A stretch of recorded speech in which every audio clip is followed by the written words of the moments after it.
All right. So actually, let me turn my camera on. So Okay. okay. So today I am in. Okay, probably see the background. I don't know. It's really dark in my room. Doesn't matter. Either way, today I'm interviewing Snook. So okay. So I want to say something first. So I found you from YouTube, Mm-hmm. obviously, but I found you from I think it was the existential crisis iceberg, if I'm not mistaken. Yep. So That one of my more popular videos.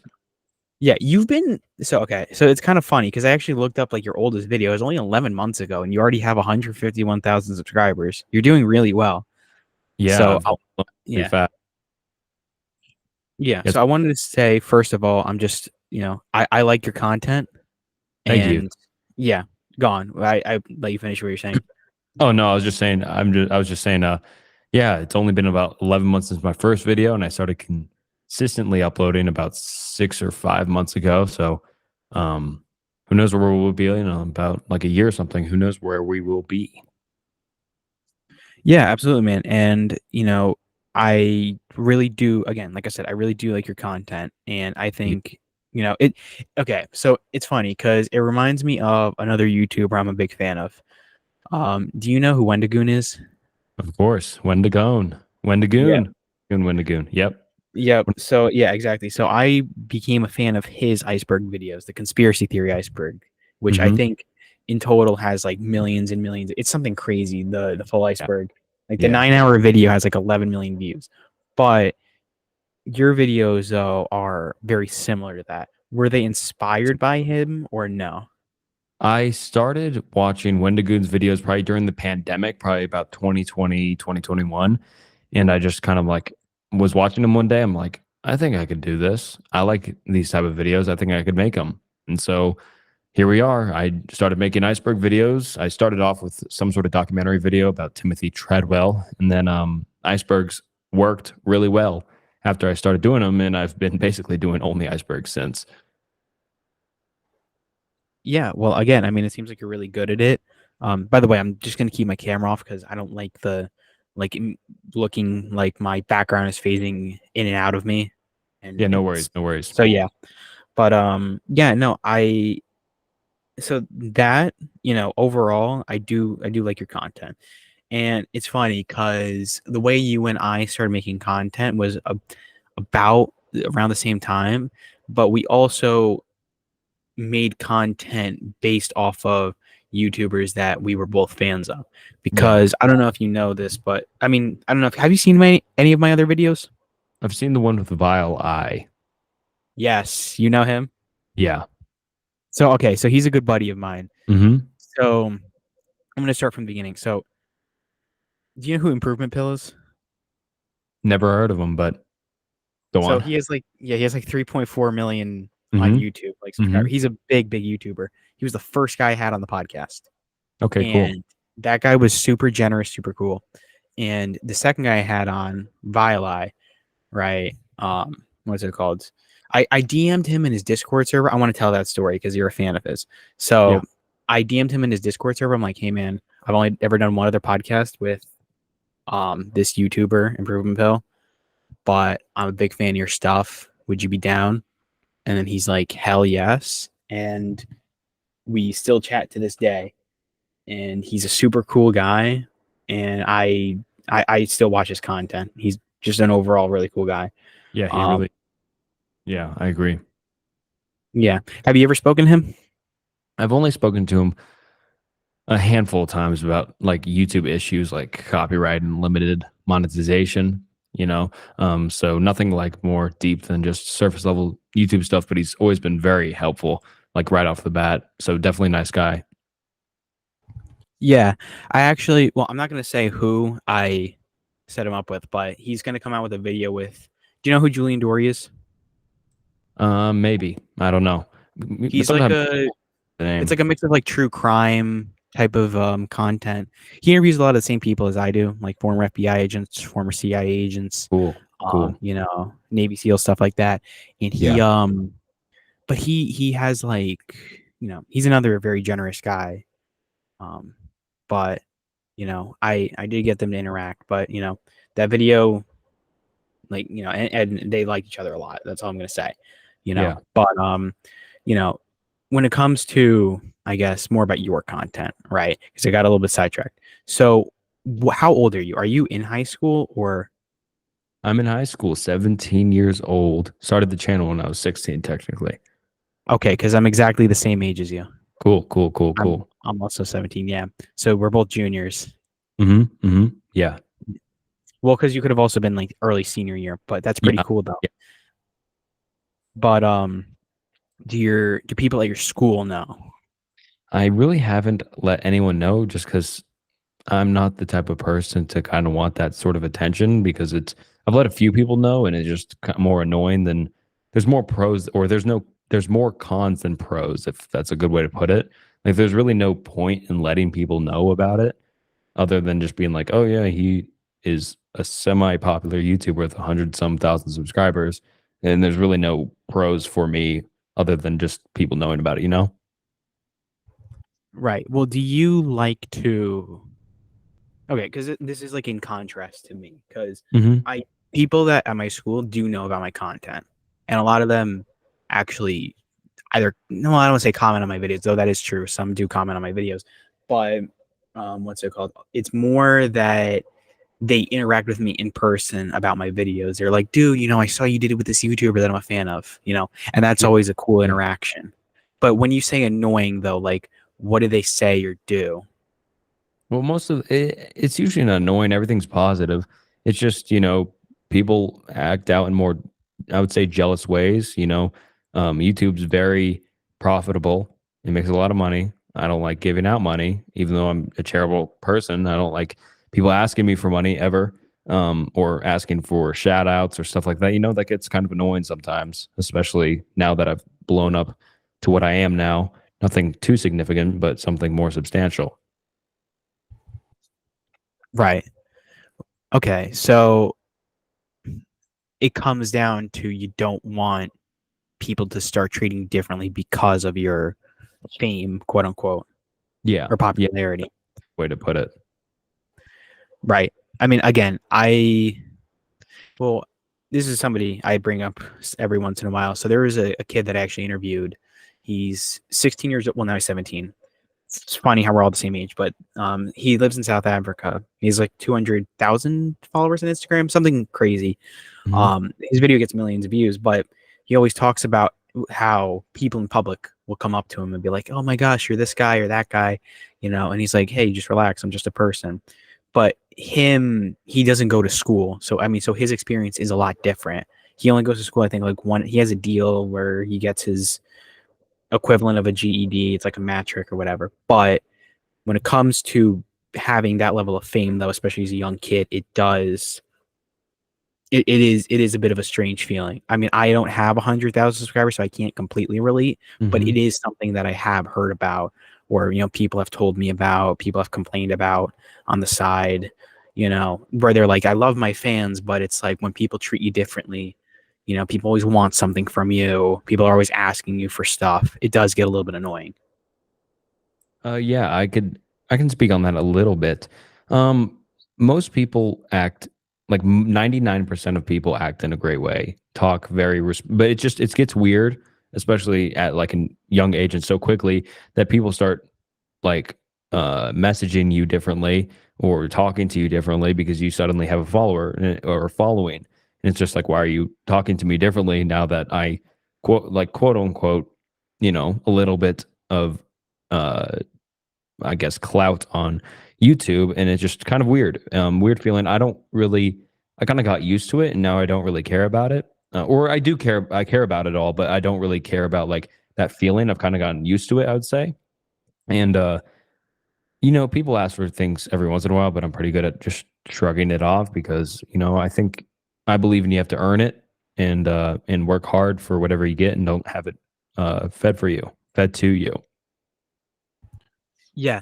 And this is something I bring up all the time on the channel, which is that every person that I've spoken to, whether it be people that because I mean, including you, right? Like I'm a fan of your stuff. I watch Hmm. your stuff. I'm pretty sure I was watching it the other day. And same thing with Violi, same thing with Improvement Bill, same thing with Julian Dory. These are people with tremendous followings. Like, like a lot of people know them, and I speak to them, and like, I mean, Vili is different because he's not getting recognized in public. You're also not getting recognized in public. Yeah. But for the people that, and also same thing with Improvement Pill, but Improvement Pill, I didn't really talking about the famousness of himself other than the money. But when it comes to people that do get recognized in public or, stuff like that, like I always say, it's just people, like no matter how famous they are, they're just a person, right? Yeah. Where, I talk to you and I treat you the same way that I would treat like anybody else, right? Right. The only Yeah. thing that is similar between us is a similar interest in making videos, right? Hmm. And even that, you make very different videos than me, Yeah. right? Yeah. Where you're exploring a topic in depth for an hour. I mean, I guess I am too, but you're exploring like all these separate topics. You're not interviewing people, right? My whole thing is interviewing people. But, I'm not going to treat you differently just because you have money or clout, right? I feel like that's a weird way to be, Hmm. right? Yeah. I agree. There's just no point in it unless like, especially with like 99.999% of every single quote unquote influencer on social media, YouTuber, TikToker, Instagram star, they're all just regular people and they kind of got lucky in some sort of way. They usually have a skill of some sort, but there's nothing that makes them different. I mean, they're people just like you, and it's just kind of weird because I used to treat YouTubers the similar way because like I've always wanted to be like a YouTuber of some sort, make videos, have a following. That's something I've always wanted. And when I ever talked to a YouTuber, I was always like ecstatic or nervous or whatever. And it's weird to think back on that because they're just people. And I treat you, even though you don't have a following or whatever, like, or anyone who comes to talk to me. And then I talk to you, who I'm on a podcast with right now, all the same, you know? Yeah, man, absolutely. And I can actually speak to the nervousness part because on that aspect, we, I guess, are kind of similar because we're speaking to YouTubers, people that we're fans of, right? Because I have also a very different perspective as to when I started. Like my okay, with the way that my content works, my perspective on everything is always changing, right? Maybe not that drastically. Sometimes it's being enforced. Sometimes it's being like, questioned. But because I'm interviewing people, right? That's my thing. It's just I'm interviewing people, and sometimes those are people that are, you know, barely known at all, like former FBI agent guy that, or one of the people that helped to catch Osama bin Laden. Other times it's just a guy with a tremendous following, or a guy that got on Bulgaria's Got Talent, whatever. But when it comes to, I forgot where I was going with that. Oh yeah, so being nervous. When I met Julian Dory, for example, right? Number one, the first thing I'll say about Julian, and I'm not just kissing his ass, is that he was a tremendous guy. Like he was super nice the whole way through, and he treated me like any other guest and whatever. And we really just talked for like an hour or an hour and 40 minutes if you watch it. And he invited me to his studio. And I'm not going to lie, I was nervous. And during the podcast, I feel like, in a way, like I'm looking back, I was nervous, right? Because I'm like, I'm in the studio of a YouTuber that I've been a fan of for a very long time. Yeah. Like it almost didn't feel real.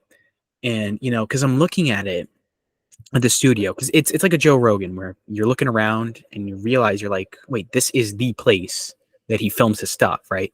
And you feel kind of funny being there in the place that like, you've seen so many times and now you're there and you record a video with him and you have this hour-long conversation. I'm like, wait, I like this guy that I used to be like, oh wow, I'm a super big fan. Like, hopefully I can have him on my podcast now, like one day. Then I became like a friend of his, and Yeah. that's a funny Yeah. feeling too.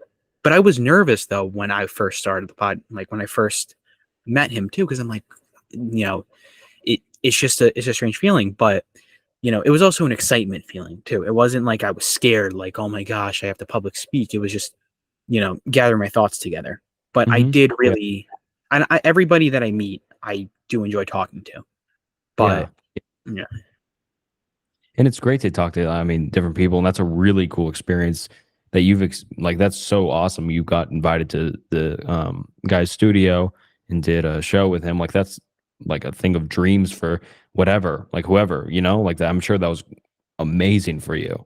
Um, I haven't had any sort of experience like that. But like, yeah, I forgot where was going with this, but yeah, hope that I don't know if that made any sense, but yeah, that's just No, I get it.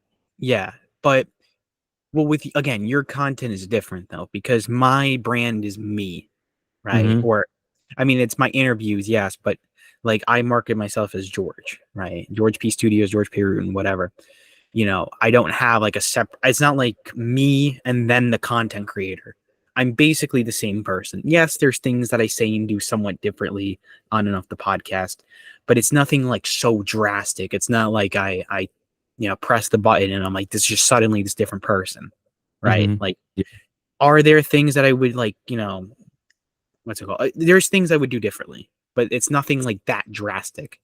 But, overall though, because even my friends have said it's like, oh, you seem more genuine when you were with like Julian, for example, who in the studio. And you were right. That was a dream for a lot of people, for like to do something like that with a YouTuber mhm, they're a fan of. But when it comes to I forgot where I was going. Oh yeah, my friend was like, "Oh yeah, you seem more genuine when you were with Julian versus when you were on a Google Meet or whatever when you were doing this interview." And I'm like, "Well, the reason for that is also because just the method of interviewing, right? That's really the main truth. Is that when I'm in person with somebody, it's a very different experience too versus when I'm talking to them over the phone, great point. right? And that's part of it, yeah. And also lag. Honestly, like sometimes people lag out, or I try to just let them talk on my show but with that, it was more of a conversation. So, Yeah, yeah. yeah. Yeah, I can imagine that. That's actually a great point. I've never really even thought of that before. But like the difference between online and in person interview or podcast would be pretty drastic because you're in the room with them, you're having a conversation. There's no barrier between you. You're like both in the same. Like that's a very interesting point you brought up. I've never really thought of that, but that's a great point and way of thinking why you did act differently on that podcast compared to on here because the in person was probably a lot more just different in probably better ways. Yeah.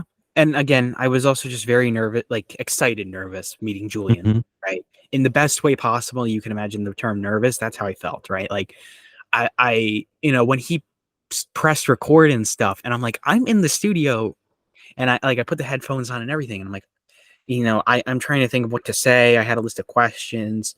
If you notice during the interview, I'm fidgeting a lot.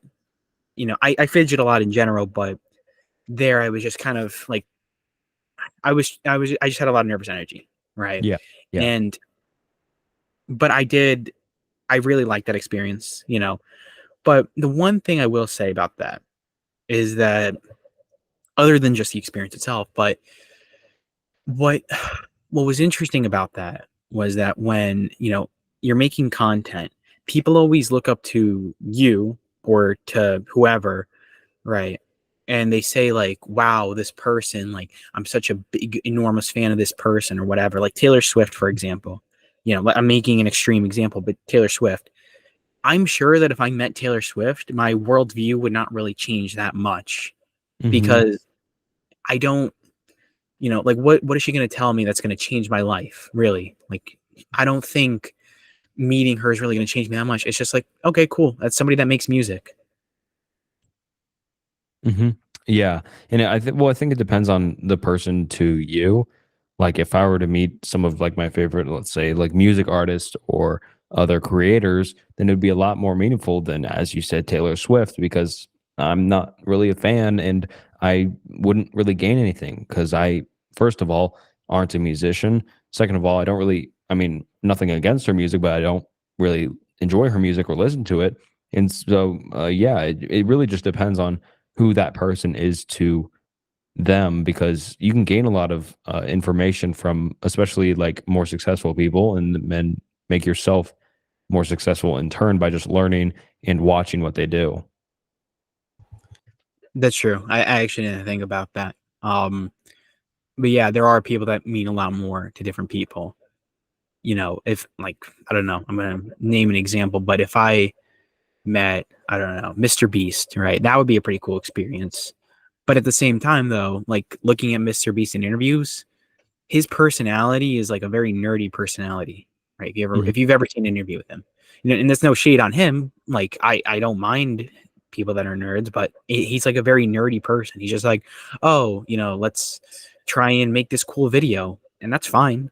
But you know, I don't know that it's like a healthy thing that people have to obsess over the famous people or these YouTubers that they're fans of or whoever influencers, you know, because I have influencers on all the time. I've had on people with hundreds of thousands of followers and get millions and millions of viewers, but every single one of them, it reinforces the idea that this is just a guy, this is just Mhm. a person who does a thing, and they might be really good at that thing, but you know, and there might be a million reasons why they're good at the thing, but I treat them no differently now. Like I don't see the difference even.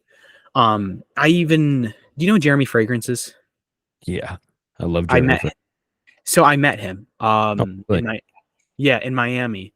The story isn't that crazy. I mean, he was on his bike with his girlfriend and he was biking and I step out of my hotel and I see him and I'm like, "Oh, that guy looks a lot like Jeremy Fragrance."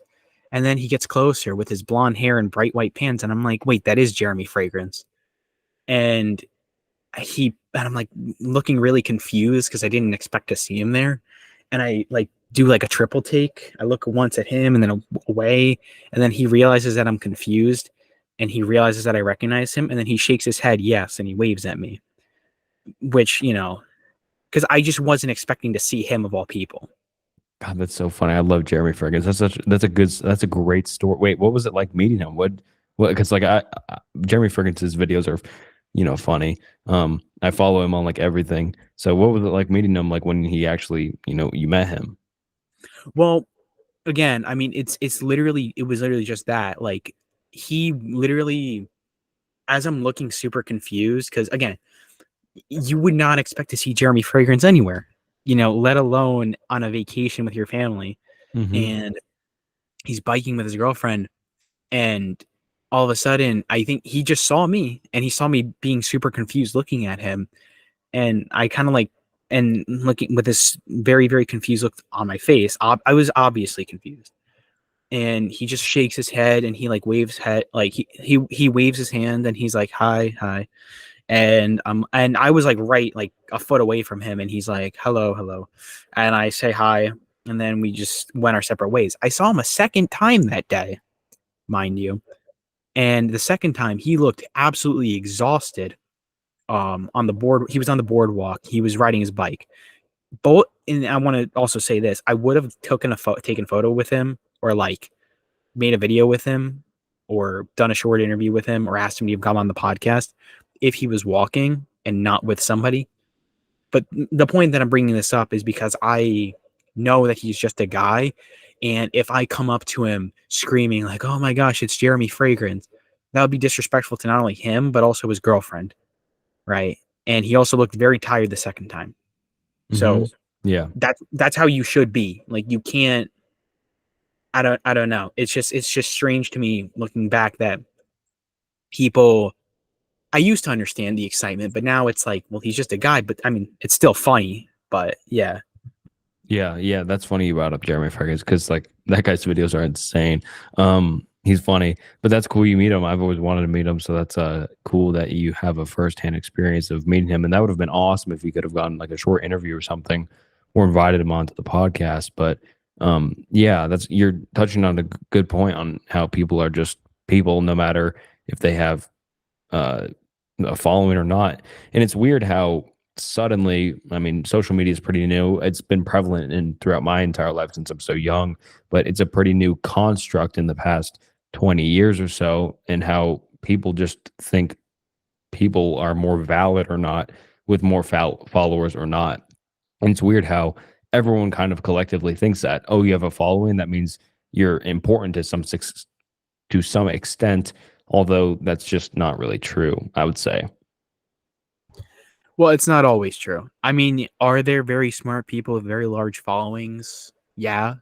Are there very talented people with very large followings? Yes, absolutely. I've met some of them. But basically, everybody I brought on the podcast with a large following has some degree of talent or effort or thinking. I mean, the only person I might not say has talent necessarily would be this guy named Kyler Vick, who I don't know, you probably don't know him, but to put it very bluntly, on Instagram, like he's just think like Steve-O. He's also friends with Steve-O too, but think like those like just extreme stuntman Houston Jones type of I think videos where yeah, I think I follow him on Instagram. Yeah, I think I know who you're talking about. yeah, I got an interview with him and I mean his stuff is like, jumping off a ladder onto a barbed wire trampoline, as an example, Yeah, or that nailing his quote unquote spheres to a wooden board. But the point with him was, I wouldn't call him talented necessarily, but even then, like he manages his whole account, and he's been at this since he was our age, yeah. and he's put in the hustle to meet Steve-O and become good friends with him. They actually got an interview together. That's how I found out about him. But the point I'm trying to make is like, why, that guy still has talent, But Hmm. so to your point though about not everybody has talent, that is true. But I would also tentatively disagree because a lot of the people that I've also interviewed do have a tremendous amount of Yeah. talent. Yeah. I think I just put it wrong, but like it's not like I think I said it wrong, but like not in insane amount of talent. Like it's not like they're like Shaquille O'Neal or like Michael Jordan or LeBron James or something, where those people actually are a lot different than you and me. But the people on like 99% of people on social medias are just like you and me and put a lot of effort into something they enjoy and just put it on the internet. So they do have talent. It's just more unique talent. It's just not traditional talent. I would say like a sports player or musician or something.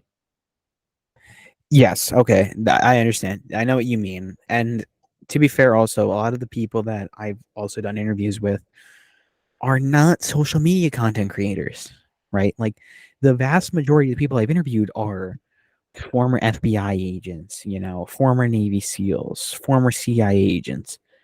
And those people, granted, some are more talented than others, but also a lot of those people just work tremendously hard, not even to get a social media following, and you don't even know their name. If I named out Sarah Adams, right, who was the head of the Benghazi investigation, and she's probably one of the most observant people you would meet. Like she's just very, very good at like detailing things and figuring certain things out. And she was a CIA analyst. But if I say that name, you're probably not going to have any idea who she is, which Yeah. I think Yeah. is also kind of interesting because people usually think of the most famous person as the most competent when that really isn't the case. Exactly. That's a good point. That's a really good, which is exactly what I think I've been trying to say, but that's a great way to put it. How people think the person with the most amount of following is the most competent, which it could be exactly opposite from the truth. Yeah, I mean, there's a lot of famous people that are extremely incompetent, but one thing I will say is also like when you started making your videos, right?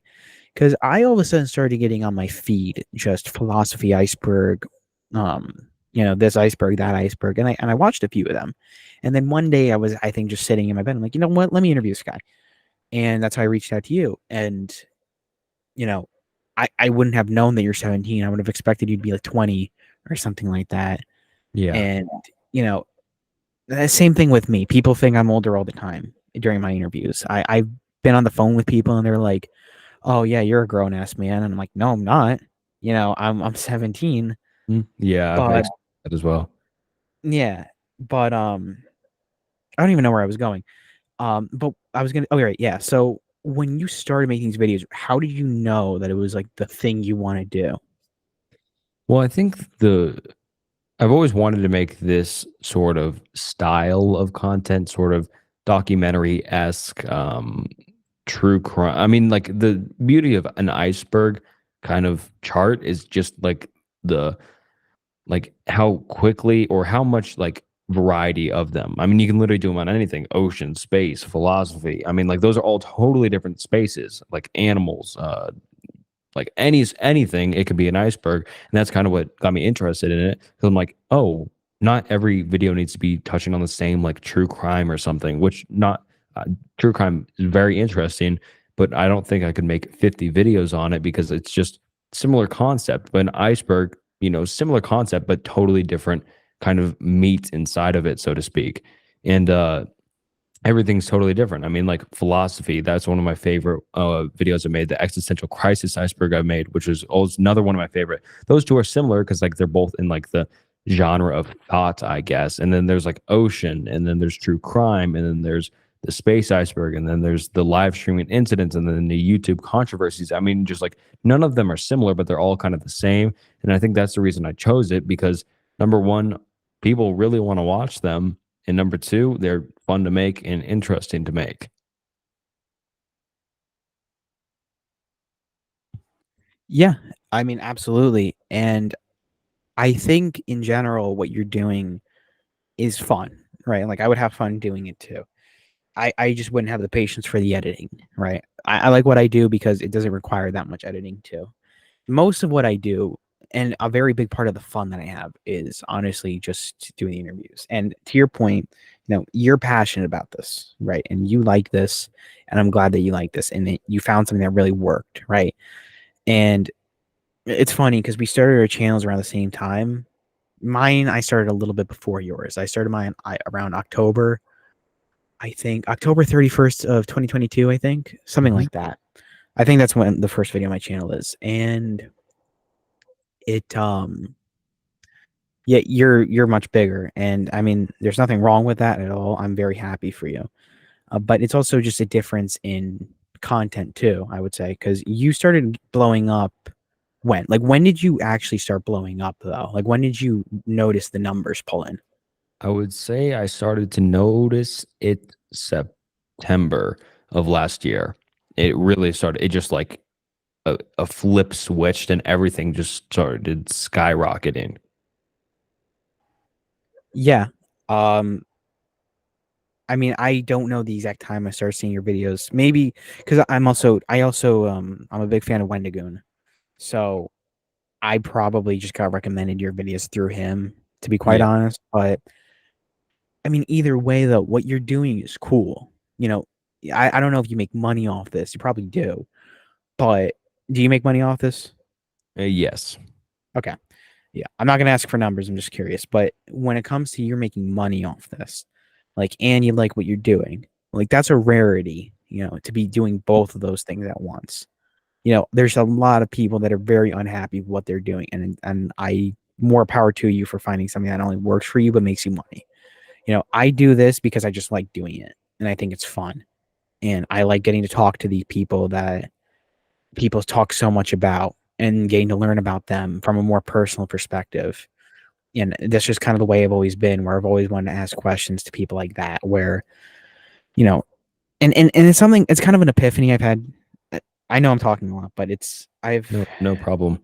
yeah, it's kind of an epiphany I had where I'm like, why do I always censor myself with the questions, in the sense of like, why do I always want to ask questions that, because if you ever watch like my older videos as compared to more recently, I've become a little bit more talkative, like as I'm doing right now, because I don't, for so long, I would always say like, oh, I don't want to, I don't know. I would always try to ask the most popular quote unquote question that would try to get like the best clip or the things that people would be interested in. But I'm like, I don't find interest in those things. I'm asking what's interesting to me now.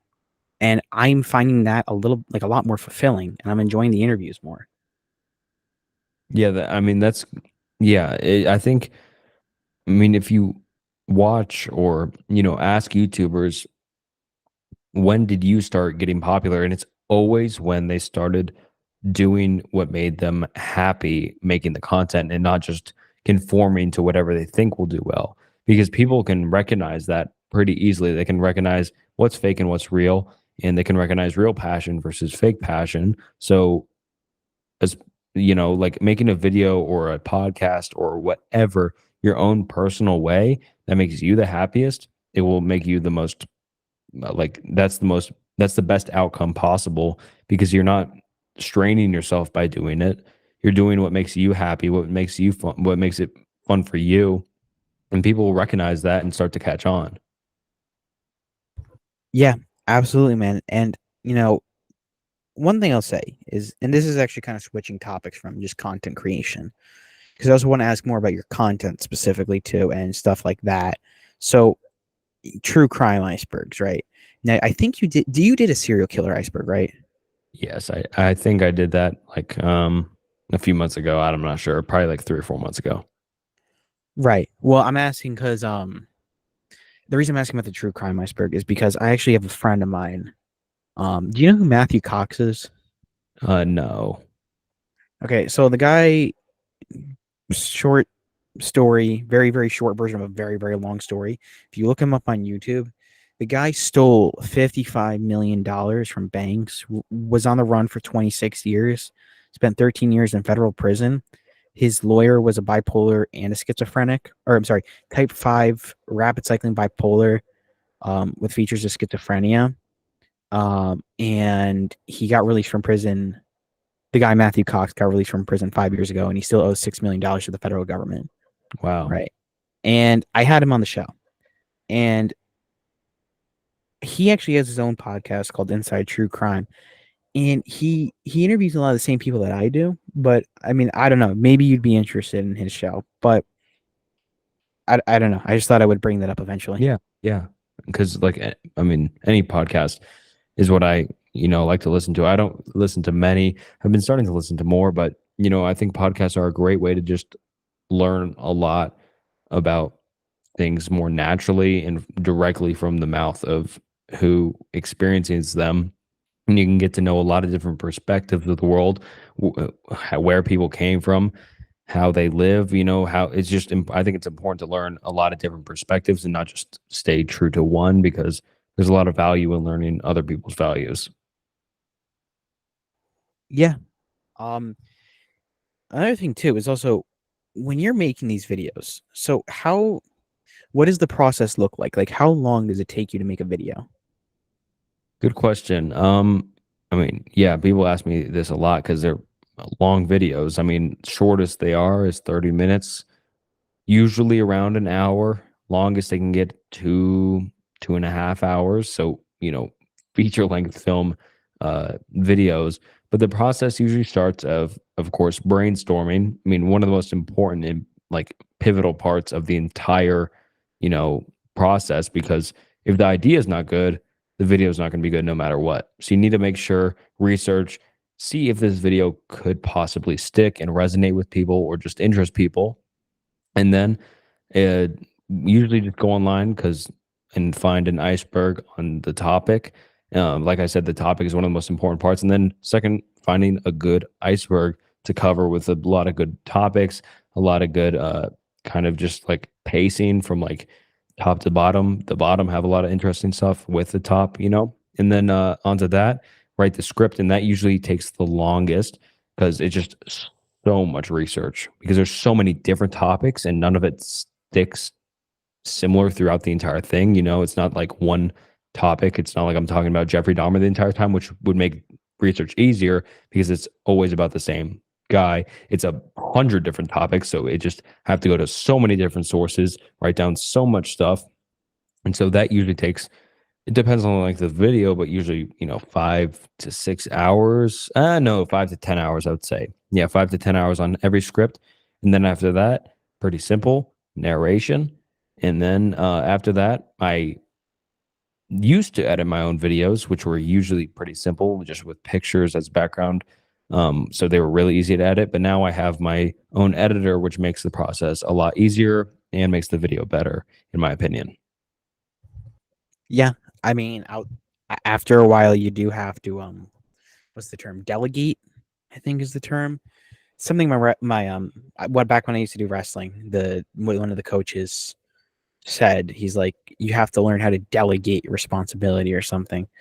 Because he was referring to like getting a million different assistants to help you do certain things, and I mean, there's nothing wrong with that. It's just that's the term he used, delegate. But anyways, I'm glad that you're delegating your responsibilities now because it helps you to focus on content creation. But where do you see the content going, though? And this is something I like to ask a lot of different content creators. Where do you see your content going? Because the iceberg trend, like, got popular with Wendigoon. You're still doing it very well. and it's still pulling you views. I'm not saying like it's a bad thing, but after a while, are you going to change it? Because like I could see you changing, your stuff, and I can see you doing well with something else. The question is, have you thought about that? What is it going to be? Stuff like that. Yeah, great question. Because like I'm kind of experiencing that fork in the road, so to say, right now. Because of course my icebergs have done well, a lot of them just getting a lot of views. But I'm kind of starting to want to transition out of icebergs, I guess, and try my hand in different things such as, documentaries, other sort of just kind of topics, or maybe kind of like mm, maybe kind of branch off of icebergs and just have like a topic and then just cover a bunch of different topics inside of the similar topic. I don't know. I definitely want to just do more than icebergs though. I don't want to limit myself. I've thought about this for a while now. I have a lot of video ideas that aren't icebergs. Icebergs are fun to make, but I definitely want to go outside and just kind of expand and make more, I want to make a lot of different documentaries about certain things, high quality editing, scripting, everything. That's where I plan to go. Just more like more just everywhere. I just want to try out every single different type of content. I don't want to limit myself to one thing, which I kind of am right now, but I want to get away from that. Well, one thing that could work for you that I recommended to the guy's name's Nick Nikolev. I don't expect you to know who he is, but he has like 200 something thousand followers on Instagram. He's a decently well-known drummer in Bulgaria that had on the show. And he's like, "Oh, I don't know what to do with his music." He didn't know what to do because he kind of wanted to get a manager. He kind of he wanted to do a bunch of different things. Main thing was he wanted to get shows in the United States. But anyways, the thing I recommended him was to collaborate with people, because he even told me that he had, I'm trying to think, he emailed something like 400 people, some ridiculous number, right? To back when he started making content, and he only got like one response, and that was from the drummer of Halsey, which is very cool. But he he emailed all these people trying to ask for help and make videos with, and only one person responded, and that's unfortunate. But I said to him, well, why not reach out to those people again? And Yeah. because I said to him, I'm like, you have this following, right? And I even said to him, like, you want to do shows in the United States and you want to get a visa and all this. So get, why not use your fans a little bit? Like, not like in a bad way, but I'm saying, like, why not ask your fans, right? Like, why not post on your story, hey, does anybody know how to get a visa to the United States? Or, hey, does anybody have like experience doing this? Hmm. Or, hey, can you reach out to this artist for me? Or he could himself reach out to those artists and say, hey, just following up again. Here's my Instagram page now. I'm just wondering if you're interested again. Now, the thing I would recommend to you is, you might like, considering that you're a fan of Wendigoon, I could see you collaborating with him. I could see you collaborating with these different creators, and I think that would be really cool to see you talking to someone with a very similar interest, like Violi, for example, or Wendigoon, right? I could see that conversation for an hour long, and I could see it doing pretty well. Yeah, I agree. I definitely want to do, I mean, like I said, I just want to do a lot of different content and do it well. I want to kind of like assert myself or get my foot in the door in every single sort of genre of this type of internet content. And so I definitely am talking to a few different YouTubers and just trying to figure out how to transition or how to make a better video for this sort of style or do this or do that. And like you said, just collaborating with them and talking to them for an extended amount of time would just be great. I think collabs would be another interesting thing I want to explore. There's just a lot more I want to do, and yeah, definitely just the beginning of my channel, I'd say. Yeah, I mean, maybe I'm a little bit biased, but you could even start a podcast. I that could be pretty good for you, because Yeah, Wendigoon has his own. I think at least I think he has his own. I think it's with Moist Critical. he has like Um, two different ones. He has Creepcast and the Red something. Yeah, you're right. Red, One of the yeah, Red Thread, I think is what it's yeah, called. But yeah, I mean, he has all these different shows with different YouTubers, and he gets invited on and stuff. I think if you were to put yourself out there a little bit more and talk to even like Wendigoon once, right? You could go on his show. You could talk about whatever topic, but I think that you could do well collaborating with other creators. I could definitely see it, and I think that you know it could be limiting if you don't, right? Because everybody collaborates eventually, depending on how big they are, right? Like that's the way I see it, is that no matter how big of a creator, like if you get big enough, you will have to start collaborating, right? Not every circumstance, but it is helpful to say the least, right? Like that's my take on it.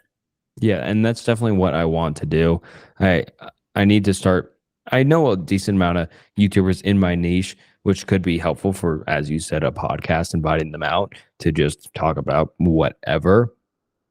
And yeah, I definitely need. I've done some collabs, but because originally I kind of got for a short amount of time. I'm sure you know the game Red Dead Redemption 2.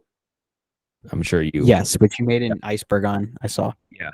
That was like my first video to blow up. That was like my first video to just gain any traction, blow up. And for some reason, a lot of Red Dead Redemption YouTubers reached out to me and talked to me. And so I've done a lot of collabs on Red Dead Redemption YouTubers, but I just kind of need to start doing that in my niche. And I'm gonna be on a collab with YouTuber Poi, and he makes an iceberg, so I'll be appearing on his iceberg and might have a few other collabs upcoming, but nothing set in stone yet. But yeah, I definitely want to. Well, the way I see it is, if you don't know if you never ask, Yeah, right? Because and that's my motto with the podcast. It's like, okay, I'm gonna say this. Like, I reach out to so many people every day. It's not even funny, right? And some of them are people that I've watched for years. Some of them are people that I just found. Others are like just people. I'm like, you know what? Let me talk to this guy. But in every circumstance, like I, there's never been somebody that like I hated bringing on the podcast. Number one, everybody I enjoy talking to at least some extent. But what I will say is that you don't know like who's going to collaborate with you. Like again, with the YouTubers I've had on, like it just started with a DM or an email I sent or whatever. Or if I sent them an email, sometimes I would follow up and then they'd be like, "Oh yeah, you're the guy. Yeah, no, sorry, I didn't see your email. Thank you for bumming into the top of my inbox, whatever. Let's do it now." And then I would record with them. So if it comes to collabs, I would just say reach out to people, and considering that you have a following, I think you could do pretty well. Like you would get a lot of yeses. yeah. And I need to start doing that more. I did it for a short amount of time. That's how I have my connections right now. But I just need to get back to that, being like, oh, yeah, this guy's cool. Let me reach out to him. Oh, this guy's cool. Let me reach out to him. I definitely, that's a good point. And I think I kind of needed to be told that because, I need to start doing that and it will just help, improve my content, create new content, and be able to just build new relationships with a lot of different people. Yeah, I mean, I just kind of live under the assumption, and I appreciate you telling me that you appreciated what I said, and I thank you. But I was gonna say that when it comes to just asking people, again, like I do have faith that it would work for you, right? I think that if you did it, it would help you, and people would definitely like to work with you, right? And okay, well, let me ask you this: do you have communications with like Wendigoon at all, or I do not, sadly. But maybe if I reached out, maybe possibly I could. well, I mean, you don't know if until you ask. Exactly. So, and for all I know, that he could become like the best friend you've ever had, right? Yeah. Now that's a bit of a stretch, but like you guys have similar content. He's not that much older than us, I don't think. But either way, I just think it would be good. Now, if it comes to people that you would collaborate with, do you have like a list like of people that you would love to do it like to collaborate with or no? Oh, good question. But Good question. Everyone I would want to collab with in my space, I kind of already know. I mean, Sirius, I'm not sure if you know Sirius, but he blew up every single one of his iceberg videos. He only has like five on his channel, five iceberg videos on his channel, and they all have like 2 million views. So he just hit the nail right on the head with that. So I know him. I would want to collab with him. Poi, I'm gonna collab with. Your Everyday Theorist. He makes great videos. I'm gonna collab with him. Wendigoon, I'd love to collab with. And other than that, those are like the 4 or 5 I'd want to, and I already am gonna collab with them. And then every other person I kind of watch on YouTube, our content doesn't really match up at all. But yeah, that's a good idea to just like create a list and just email them all because it doesn't hurt in saying no, or it doesn't hurt in just asking. Yeah, and I mean, like some of the people that I've had that I've really liked doing the podcast with are people that I wasn't even that big of a fan of in some cases. Others are again people that I've been a fan of for years. But um yeah, I mean I just hope it goes well for you. I would just say email, DM, whatever, go on Discord. But yeah, I hope that part goes well for you. So now switching gears from that, do you think that if you're gonna make videos on another topic though, right? Whatever that might look like. If there was something you want to get your foot in the door for, what's it going to be? Right? I touched on it a little bit before, but like what other than icebergs and like when it comes to documentaries, that's what I should say. Mhm. Documentaries that you're going to make, these I don't know the word for them. I don't want to say mini documentaries because they're not mini. They're same length as any other documentary, but these documentaries that you're going to make, what are they going to be about? I think most of the documentaries that I would like to make would be more of passion projects than anything.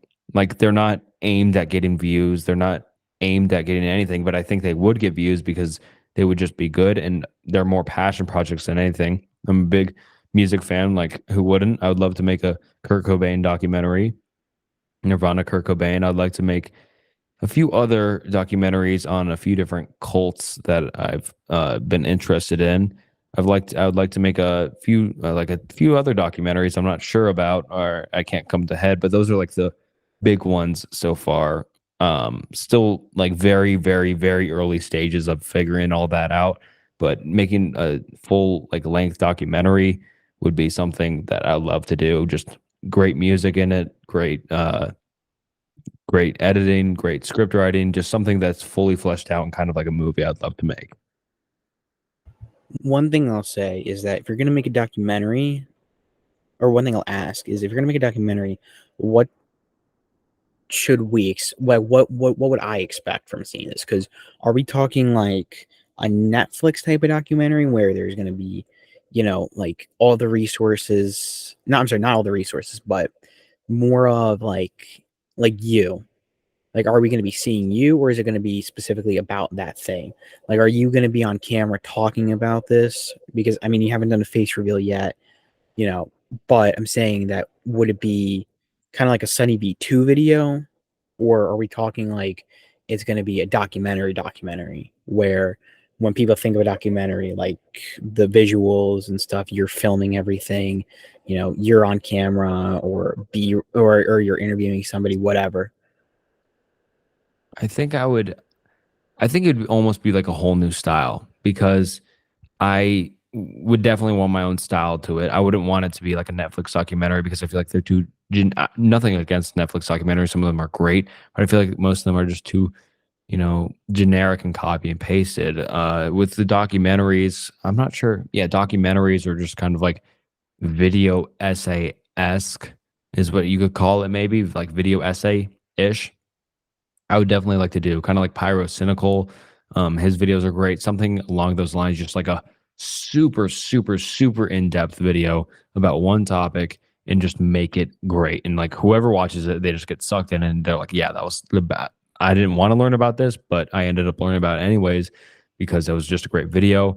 I'd probably want to make my own style to it, have I wouldn't even want to really make any money off of them because, like I said, passion project. So I'd have copyrighted music. I mean, because I think it would add that much to it since I think music and sound is one of the most important parts of a video. To be honest, it adds a lot to it as well. So yeah, it's it's hard to describe what to expect, but just keep like checking in on the channel because one day there'll be a documentary and it'll be great and it'll blow up. Trust me. It's funny that we're having this conversation, and you also remind me of a personal like friend of mine that he went to my school. He graduated now, but um he if you look up Tech is Offline, I think that's his channel name. Tech is Offline. And he or no, is it Tech is Offline or it's Technical Difficulties? I think it's something. Hold on, I actually want to find it now. But he makes videos about rap, right? He's in the rap type of video content, and he makes these really good videos about like Tyler the Creator, and they're basically like Sunny V2 type documentaries, and they're very good. Some of them get like hundreds of thousands of views. He has like 10,000 subs on YouTube. He's doing good for himself, and um, I'm trying to find the actual channel because I think because it is I'll find it later. I'll send it to you later. But the one thing though, it's the reason it's funny. I said that it was funny that we're having this conversation was because I saw a meme where it's like, why is YouTube like 65% of these videos? And it was like a parody. It's like, what happened to Mr. Poop his pants or something like that. Like Mhm. it's a parody. And then it was like a picture of some guy with his eyes blurred out, Yeah. right? Like with a censor bar. Now, like I think you can envision the type of video essay that I'm talking about. And then people in the comments were joking, like, yeah, and then the rest of the videos are, you know, talking about the inherent nihilism of Cars 2. And it's like 6 hours long. Yeah. Obviously I'm being really like those are really facetious Mhm. examples, but Yeah. do you like when you say you want to make your own style, like do you want even that to be different? Like you don't even want to be like those guys are like whatever happened to this or whatever happened to that. And no shade to those people, but it is a very like repetitive type of content in a way. Yeah. I would just, yeah, I think that is too repetitive. It's been seen before. And I think, I mean, I'm a strong believer in you don't need to reinvent the wheel. You just need to improve it just a little bit, and people will watch it. And that's the exact same thing I want to do with documentaries or video essays or whatever. Just improve it just a little bit, and it will be better. Just tweak a few things, rename it, change it in this and that way, and that's what I want to do. Make my own style, and hopefully people start copying it because I think there are a lot of improvements to be done on YouTube and videos such as those. And that's why I want to get into those because I think I could do that job, but better. And that's a great mindset to have. You don't need to reinvent the wheel, you just need to improve it. That's a good quote. I don't know if that's going to be my senior year quote, but it could be yours. Yeah, But maybe. yeah, yeah, I mean, we're gonna be graduating at the same time, so Yeah. Yeah. And next wait, year, almost a year from now, exactly. yeah, and that's kind of funny. So, you know what? I've never really asked anybody on the podcast about this, but how does it feel that you're gonna be graduating in a year? Um, Good question. I'm excited because, move out, go to college, because I will go to college most likely, because there's no, I mean, why not go to college? And I'm just excited because it's a whole new chapter of life, move away, go to a different state, see new things, experience new things. I'm excited for it. How about yourself? I have mixed feelings about it. I mean, I don't think anybody likes the feeling of not being a kid, Yeah. right? Like that's a weird feeling because if you know, I don't, I don't think anybody because again, we grew up basically around this exactly the same time. We were born around the same time, so you can relate to this. But like, it's a weird feeling going from all your life, you're a kid and you're living on under this one notion or this one way of living, which is that you're a kid. You generally have to follow the rules that adults are putting out, and you have to go to school 5 days a week, however many hours a day. And then all of a sudden, you are an adult now and you're allowed to make any decision that you want for yourself with minor exceptions. Like, I think you need to be 21 to drink alcohol. But the general rights, like you have the ability to vote now, you have the ability to, in some cases, run for mayor or to buy a gun if you live in the States. But it is a weird feeling, though, for sure. I don't know how I exactly feel about it. Yeah, I felt the way you felt for a long time, and then I just kind of realized I'm obviously not a kid anymore. I'm not going to ever be a kid again, and that's just a fact. And you just got to move on and do your best with the next thing ahead. And school's never been my thing. Period. That's why I started YouTube, to find something I am pretty good at, and I think I've kind of found that. I mean, I have 100 and whatever thousand subscribers, and school I've just never has never been something I've been passionate about. But then YouTube I found, and I'm very passionate about it, and I just want to find a passion in the next thing, whether YouTube or not. And I think everyone kind of needs to find that. And that's another video essay I was kind of thinking about making. It's just I read I listened to a podcast and read a book about it. It's just like it's a proven thing that the reason why depression hate to not to go down this route, but why depression rates and anxiety rates are so high is because there's a purpose problem. People don't have purpose anymore, and you need to find that purpose in somewhere. And I didn't have purpose until I started YouTube, and that's just something I was passionate about. And everyone needs to find something they're passionate about and feel purposeful about. And I hope this podcasting is that for you, because everyone needs that in their life. You know what is It's funny because we're talking about a lot of things that I've been thinking about. I mean, then again, I just think about a lot, but there was okay. I just wrote because I have it in my notes. Like sometimes I write my thoughts down in my notes, Mm-hmm. but I was thinking about purpose, and I want you, not if, but I really think you should make that purpose documentary, and I want you to contact me as soon as you make it or start making it because out of I okay, so I've interviewed 7 Navy SEALs, right, as of now, and the first guy I had on that was a Navy SEAL. He was the third person I've had on the podcast, and when I asked him, I'm like, how do you find purpose in life? And I don't know what kind of brought that into me to ask a Navy SEAL, how do you find purpose in life? I think it came down the thought process of like they had such a direct source of purpose, right? Which is, you're a Navy SEAL. You go through the toughest thing imaginable, or like one of the toughest things you could, toughest training in the world, and you use all your might and willpower to do so. And you're amongst all these other people that did exactly the same thing, and you're all binded together by that united purpose of trying to take, on whatever the next challenge there is. You're all basically brothers. But anyways, I asked him the question of how do you find purpose in life? And I've asked all 7 Navy SEALs this, I think. Maybe I didn't, but I asked most of them it. And when I asked them it, their response came down to almost universally was to go out and just try doing something on some level, right? To just go out and start. Mm-hmm. Yes, exactly. And but I wrote down because this is something I really thought about the other night or last week, and I wrote it down in my notes. I started thinking about, I'm like, wow, it's really interesting that all these Navy SEALs universally said the same thing of they find purpose in life. Like you find it and you go about finding it through just doing something. But then I took the most interesting methods of finding purpose that I've ever heard, and I put them down into a list of how a person finds purpose in their life.